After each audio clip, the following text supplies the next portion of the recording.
Sejam bem-vindos. Hoje vamos falar um pouco sobre os meios de contraste em ressonância magnética. A ressonância magnética tornou-se a modalidade de escolha para o estudo por imagens das doenças do sistema nervoso central, com amplas aplicações e visualizações do abdômen, pelve e sistema músculo-esquelético. O desenvolvimento simultâneo dos meios de contraste, agora com o uso amplamente difundido, ajudou na rápida expansão neste campo e no aumento da sua eficácia. Então, apesar da ressonância magnética relativamente comparada aos métodos já em uso, é um método bem mais recente, é um método bem mais novo, já teve um avanço bem significativo e tem sido uma ferramenta muito eficaz no diagnóstico e acompanhamento de algumas patologias, tá? Nós vamos ter na ressonância magnética o meio de contraste gadolínio, água, sangue e ferro, tá? Dependendo da situação, dependendo da patologia, dependendo do método utilizado, a aquisição de imagens, o prognóstico do paciente, vai ser utilizado um método diferente de realização para o exame, tá?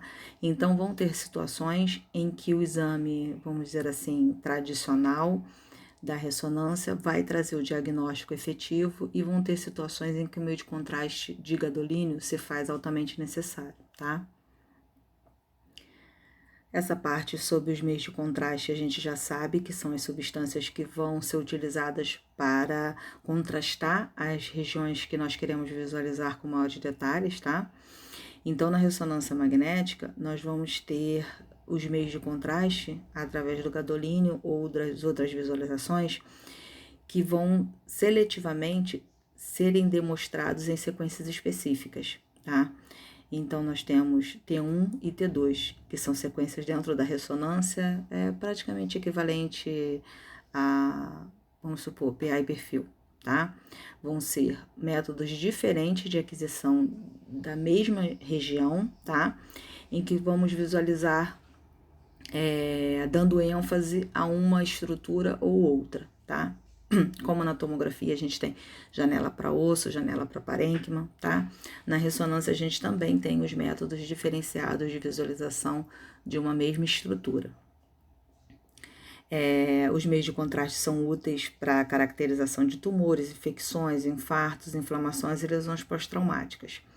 Então, na ressonância magnética, por exemplo, o paciente fez uma cirurgia da coluna lombar, uma artrodese.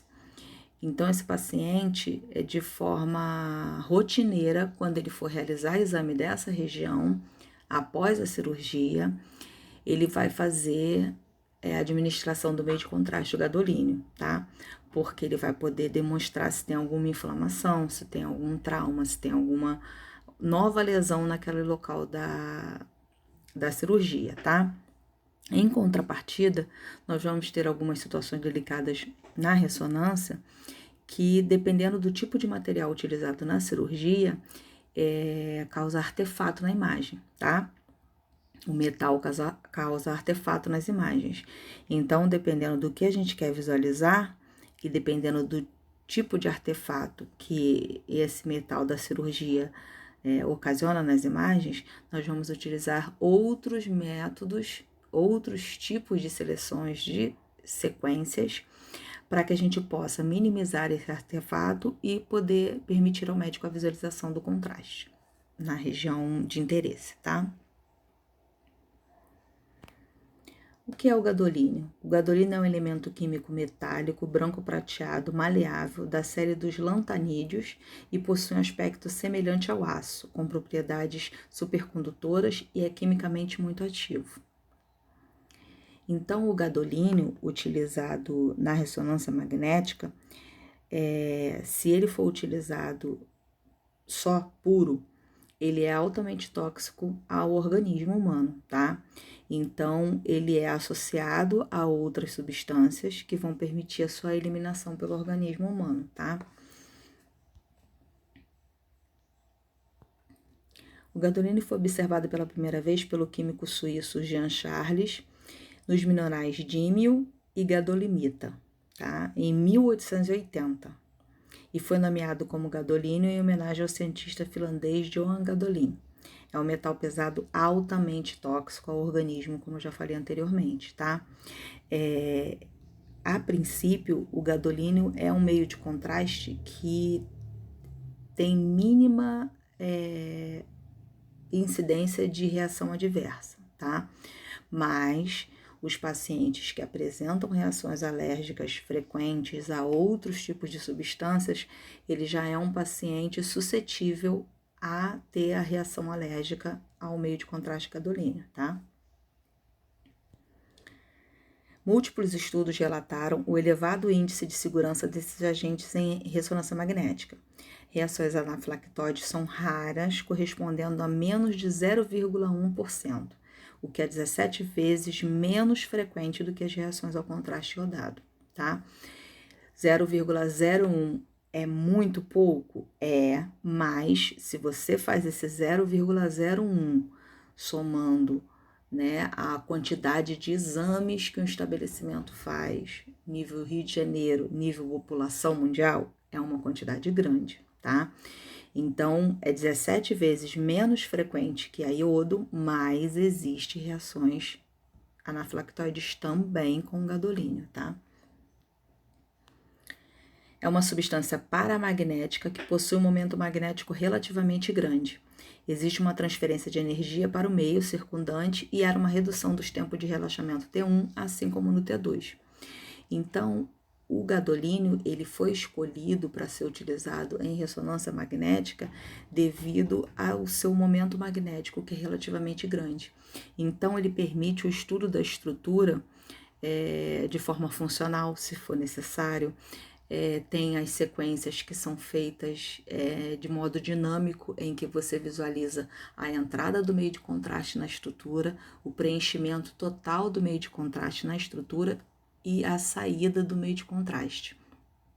E isso permite o cálculo de captação de meio de contraste. Isso é muito eficiente, por exemplo, nos exames de mama em ressonância magnética, que os médicos conseguem fazer o estudo de como a lesão, a estrutura que está sendo visualizada, responde ao meio de contraste. E dependendo da velocidade que ela capta, preenche ou elimina o meio de contraste, eles conseguem determinar se é uma lesão maligna ou não, tá? Então, aqui nós temos alguns meios de contraste utilizados, tá? Temos o Dotarem, Magnevist, o Miniscan, e temos o Primovist, que é um meio de contraste específico para exames hepatológicos, tá? Normalmente fígado. Aqui no cantinho temos uma bomba injetora, tá?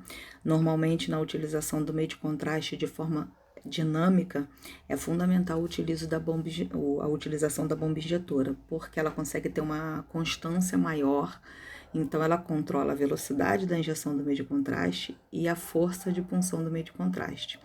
E a mão humana, muitas das vezes, ela não consegue ter essa mesma constância, tanto em velocidade quanto em força de pressão, tá?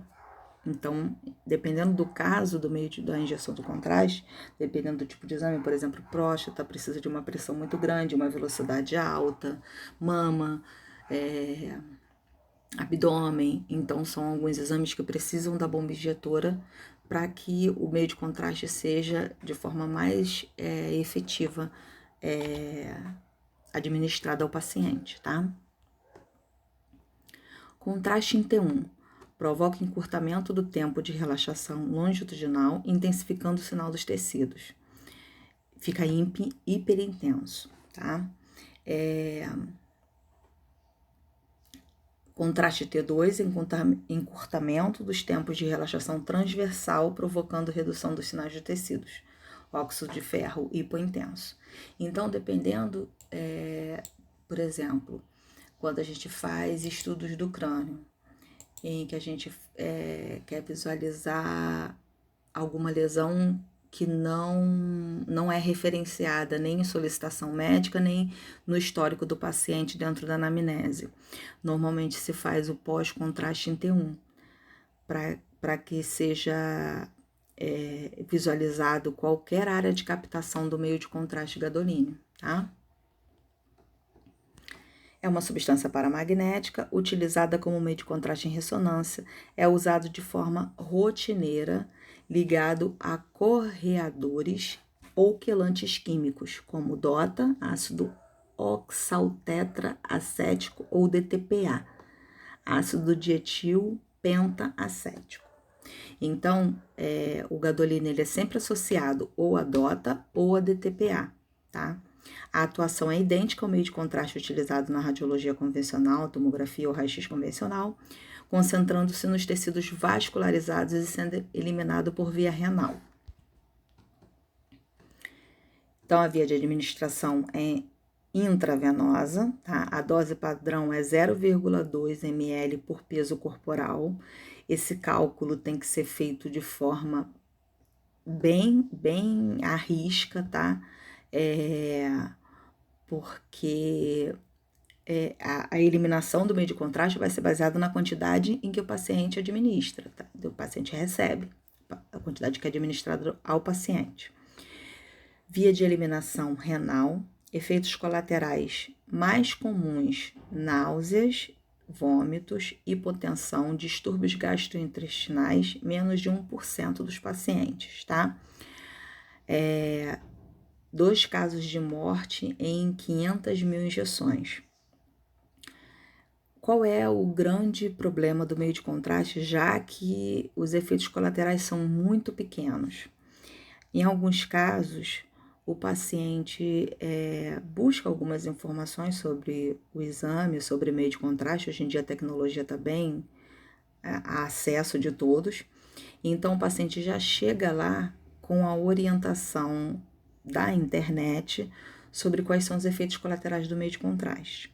Alguns pacientes, grande parte, não tem noção sobre a diferença entre o gadolínio e o iodo. Então, o paciente que já apresentou alguém da família reação ao iodo, ou ele soube que o contraste do iodo causa efeitos colaterais, ele já está mentalmente suscetível à reação, tá? Então, você tem a situação do paciente numa posição para a realização do exame em que ele não pode se mover, ele precisa ficar imóvel. Isso já causa um desconforto. Às vezes precisa você colocar os cabos da bobina próxima ao paciente, a máquina aquece um pouco durante o exame, o paciente fica imóvel numa determinada posição em que a pele fica, vamos supor, presa ao nó do roupão. Então, quando ele se levanta, a região está avermelhada. Por exemplo, exames de mama, a paciente fica deitada de barriga para baixo, então o rosto fica pressionado na almofada. Quando a paciente levanta, ela está com o rosto avermelhado, com o colo avermelhado. E como a gente sabe que aquilo ali é da situação do exame, a gente releva uma situação em que o paciente pode estar com algumas placas, algum edema róseo no rosto ou no colo, que são regiões onde normalmente tem mais facilidade de aparecer, e a gente ignora esse fator, tá? E também, às vezes, o paciente, para querer se livrar logo e ir embora, porque às vezes o paciente é fóbico e toda aquela situação é bem desconfortável para ele diz para você que não tá sentindo nada, troca de roupa e vai embora. Então, os efeitos tardios, eles podem vir a causar um dano bem maior do que deveria causar por causa desses fatores, da gente pensar que não vai ter nenhum efeito, o paciente omitir qualquer tipo de situação, ou a gente deixar passar qualquer situação que possa estar nos indicando qualquer efeito, tá? Então, esse procedimento tem que ser feito com muito critério, independente das reações serem raras ou não, tá? É contraindicado gravidez e lactação e pacientes renais crônicos, tá? A nível de gravidez e lactação, vai ser evitado, tá? Tem um período, cada serviço vai ter uma rotina diferente, tá? Mas tem um período em que a paciente que está amamentando, ela precisa ficar sem amamentar para dar o tempo de eliminação desse meio de contraste, tá? E na gravidez, dependendo da situação, se o exame for para o feto e dependendo da necessidade, sempre o custo-benefício vem em primeiro lugar, vai se evitar a administração do meio de contraste, tá? E os pacientes renais crônicos é bem nítido isso, porque o paciente renal, ele não tem uma eliminação das excretas de forma normal, então o meio de contraste vai ficar muito tempo no organismo, tá?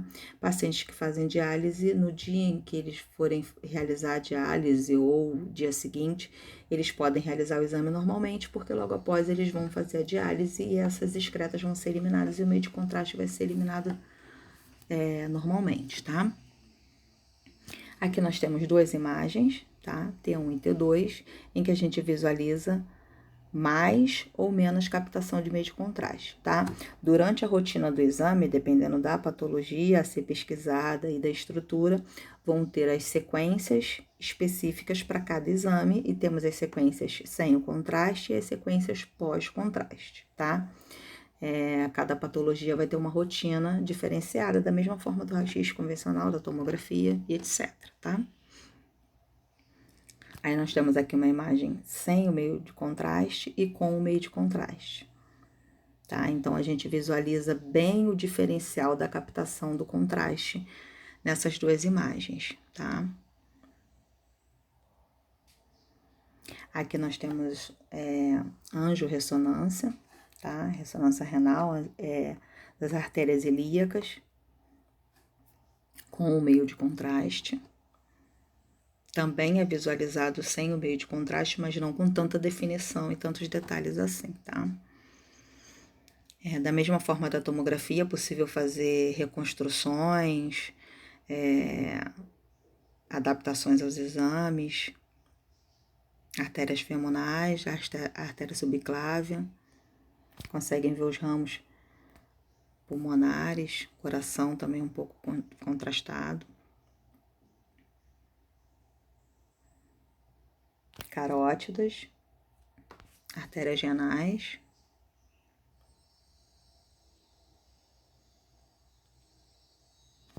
Principais indicações: tumores e metástases. Basicamente, acontece de forma até bem frequente os achados diagnósticos. A realização do exame é para um outro fim e, devido à injeção do meio de contraste, acaba se encontrando uma patologia que não era a investigada originalmente, tá? Por exemplo, uma paciente procura o serviço para realizar exame de coluna torácica, porque está sentindo fortes dores, limitação de movimentos e etc. Mas o histórico dela dentro da anamnese relata o fato dela ter tido um câncer de mama há 10 anos atrás, fez quimo, fez rádio, isso sempre dependendo do serviço, tá? Cada médico vai ter a sua rotina.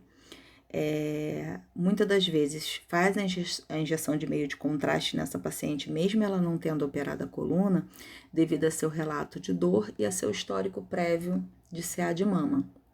E às vezes acontece de encontrar metástase na região, tá? A região capta contraste. Reações inflamatórias e processos infecciosos, placas de esclerose ativa, pós-operatórias, a gente já falou, estudos vasculares foram essas imagens que a gente viu anteriormente, e estudos perfusionais, tá? A gente tem aqui os scalpes, tá? A bomba injetora, aqui o painel da bomba, esse controle da parte de punção venosa, a enfermagem faz, tá? O manuseio da bomba no momento do contraste, muitas das vezes somos nós que fazemos, porque nós que sabemos o momento exato em que precisa do meio de contraste.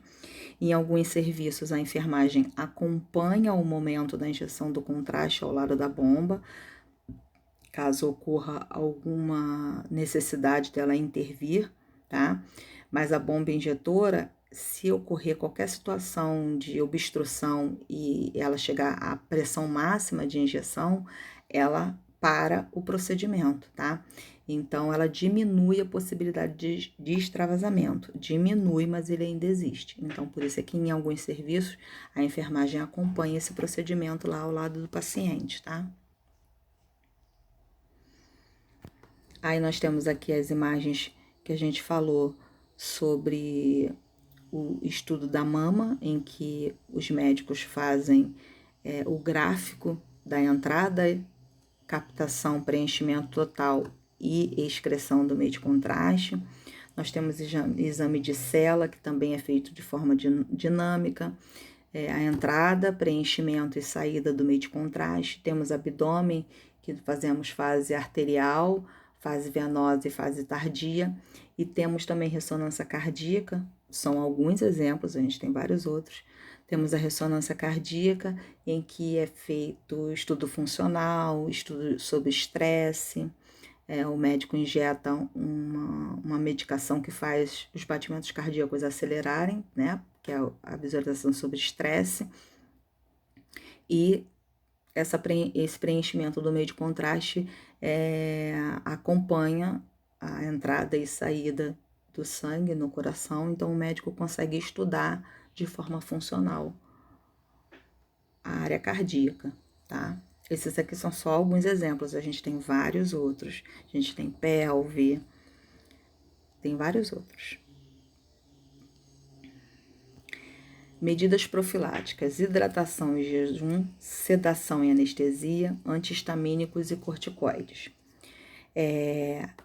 Também vai depender de cada serviço, tá? Porque isso é uma rotina que é baseada no procedimento médico. Então, cada serviço vai ter um tempo de jejum, tá?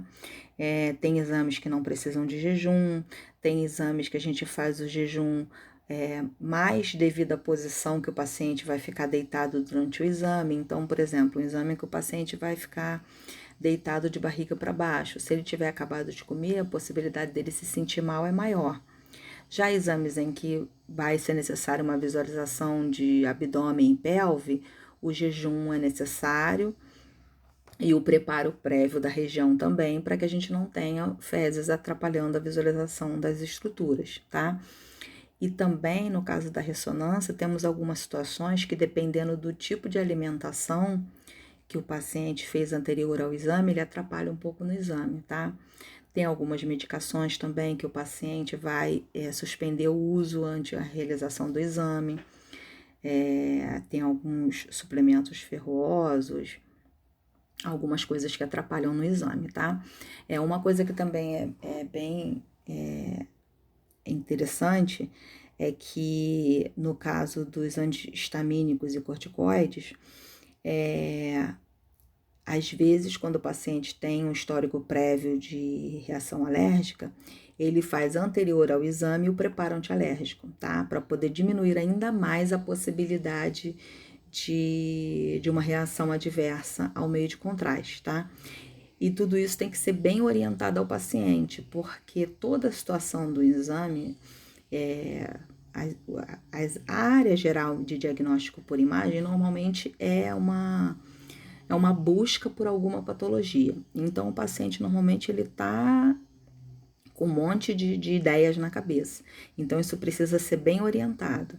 Principalmente a situação de sedação e anestesia para a realização do exame. Porque, normalmente, um paciente que precisa passar por esse tipo de situação para realizar o exame, excluindo-se o paciente infantil, que às vezes para mantê-lo parado durante o exame, dependendo da idade da criança e do tipo de exame que vai ser realizado, o paciente fóbico, tá?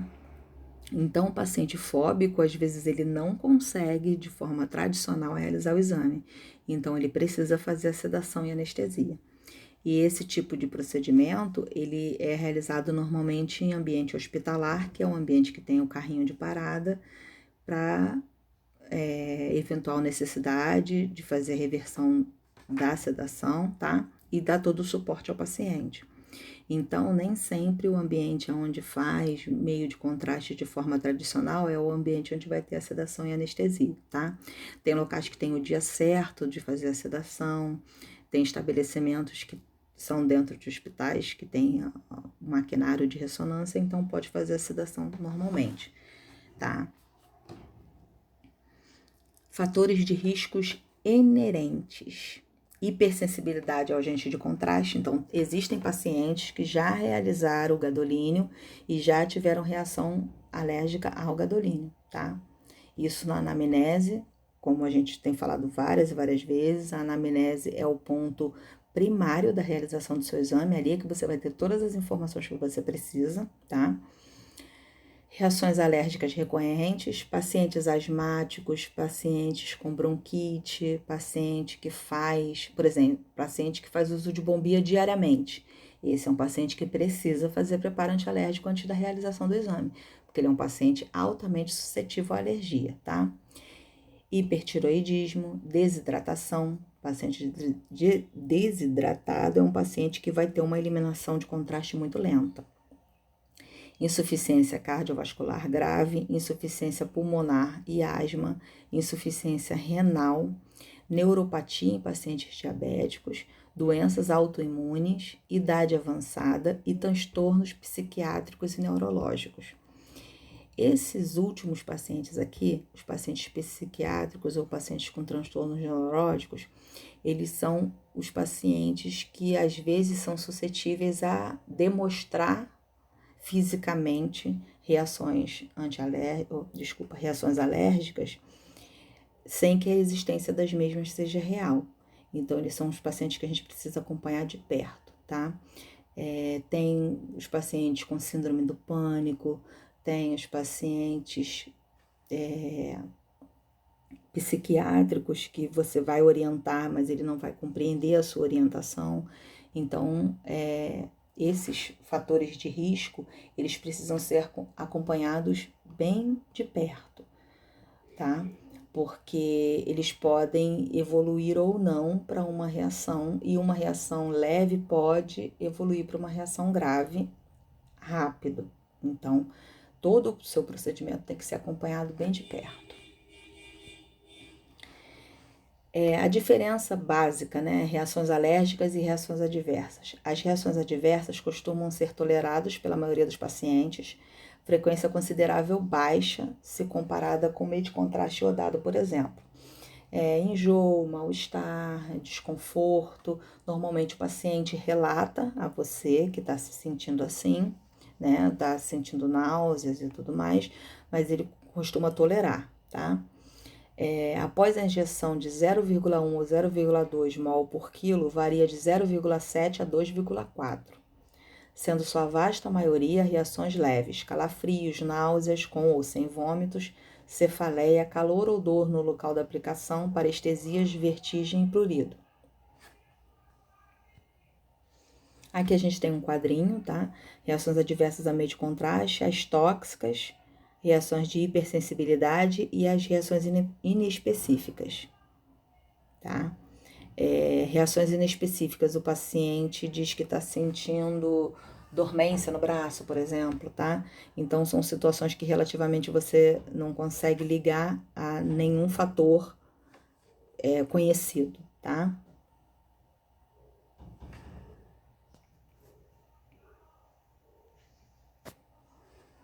Aí, aqui nesse outro quadrinho, nós temos classificado as reações adversas leves, as moderadas e as graves. Qualquer uma delas pode acontecer com o meio de contraste gadolínio, tá?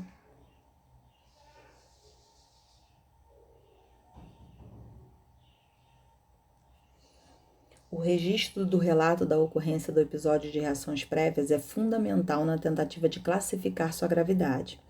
Então, a gente não pode deixar nada passar desapercebido. Reações leves, quase sempre autolimitadas e sem necessidade de tratamento específico. Reações moderadas, não ameaçadoras à vida, mas requerem tratamento. Reações severas, ameaçadoras à vida e podem ocorrer sem fator de risco específico, a qualquer tipo de contraste. Pode evoluir a partir de reações leves ou moderadas. Aí aqui nós vamos falar um pouquinho sobre os outros métodos que a gente vai utilizar como meio de contraste dentro da ressonância, tá? A água é endógena, logo não há via de administração, eliminação, contraindicações e efeitos colaterais. Utilizamos o sinal do próton da água retirado em ductos e vesículas, colangio-RM ou uro-RM. Aí aqui nós temos a imagem, utilizando a água como contraste.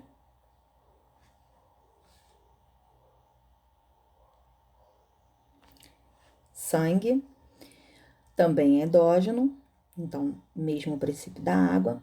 É baseado nas diferentes concentrações de oxigênio nas regiões encefálicas ativadas. Esta é a base da ressonância funcional. Em condições normais, temos dois tipos de estado de oxigenação sanguínea, isto é, hemoglobina com saturação total, chamada de oxihemoglobina, e EB com saturação parcial, chamada desoxihemoglobina.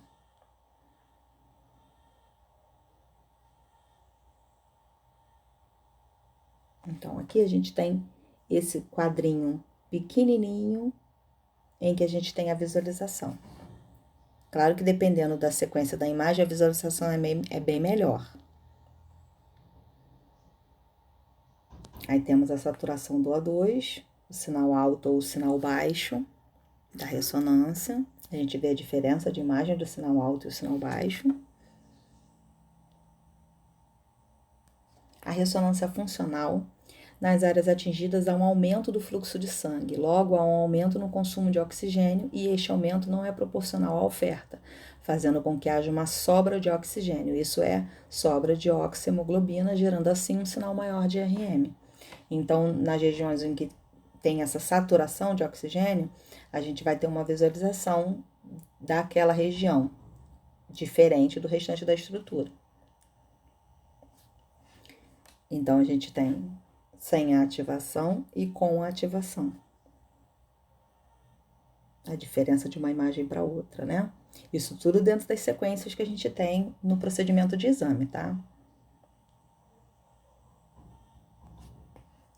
Meio de contraste à base de óxido ferroso associado à dextrose, nos dias de hoje é pouquíssimo usado devido aos seus efeitos colaterais e contraindicações, principalmente devido à sua limitação do uso. Usa-se normalmente quando a área de estudo é a região gastrointestinal. Intravenosa, dose recomendada de 0,05 ml por peso.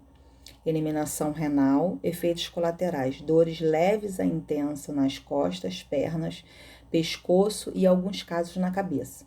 Diarreia, vômito e náuseas. Contraindicações, pacientes com história de hipersensibilidade e alergia ao ferro. Os meios de contraste utilizados em ressonância tiveram um desenvolvimento rápido e sua utilização aumenta a capacidade diagnóstica do método. Se faz de total importância que o operador se mantenha atualizado acerca dos avanços tecnológicos para fornecer a garantia do total, seguro e eficiente uso desses agentes, tá? Então, é necessário que você conheça os meios de contraste, conheça a anatomia do paciente, porque, por exemplo, no estudo dinâmico, você tem um tempo para você fazer a marcação das imagens e a realização da fase. Então, se você se distrai por um momento, você perde o trajeto do meio de contraste, tanto no raio-x convencional, como na tomografia, como na ressonância. E não pode ser administrado contraste novamente para você poder voltar atrás e realizar aquela fase que você perdeu. Primeiro, porque você vai dar uma quantidade maior do que o paciente precisa de meio de contraste, então a possibilidade de uma reação aumenta. Você vai ter ainda alguns resíduos de meio de contraste em algumas estruturas que podem mascarar uma visualização necessária e o procedimento está incorreto.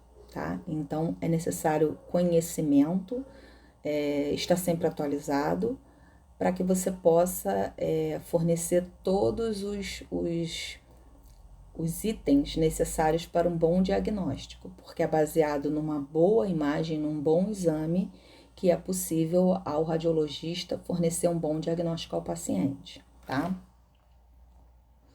Então, nós terminamos essa parte aqui de meio de contrastes em ressonância magnética. Espero que vocês tenham gostado. Qualquer dúvida é só entrar em contato e até um próximo encontro.